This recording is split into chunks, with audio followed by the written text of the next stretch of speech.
పరలోకంలో ఏం వ్యాపారం ఉంటుంది, లేకపోతే దేవుని సన్నిధిలో ఏం వ్యాపారం ఉంటుంది? అసలు అపవాది ఎలా ఉంటాడు?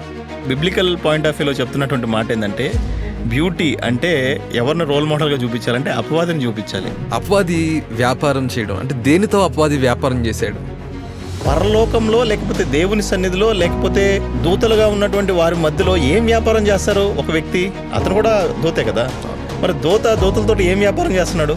వ్యక్తి పూజ ఎక్కువ జరుగుతూ ఉంది. ఏంటి? వ్యక్తి పూజ ఎక్కువ జరుగుతూ ఉంది. సేవకులు కొంతమంది దేవుని స్థానాన్ని కోరుకుంటున్నారు. అలాగే మనుషులు కూడా కొంతమంది ఈరోజు పేరు ప్రఖ్యాతులు గడించడానికి ఎంత స్థితిగానే వెళ్తున్నారు. అసలు అపవాది అంతిమ లక్ష్యం ఏంటి? అపవాది తప్పు చేస్తాడని తెలిసినప్పుడు దేవుడు ఎందుకు ఆపలేదు? దేవుడు అందరినీ క్షమిస్తాడు కానీ అపవాదిని క్షమించాడు. ఎందుకంటారు? దేవుడు క్షమించాలనుకున్నా కూడా వాడు క్షమాపణ పొందే స్థితిలో వాడు లేడు. నీ డబ్బు గొప్పది కాదు, నీ సౌందర్యం గొప్పది కాదు, నీ జ్ఞానం గొప్పది కాదు. ఆయన గొప్పవాడు. ఆయన మాటకు లోబడి ఉండాలి. లేదు అంటే అపవాది పడిపోయినట్టు పడిపోవడం. అపవాదికి పట్టిన గతే పడుతుంది.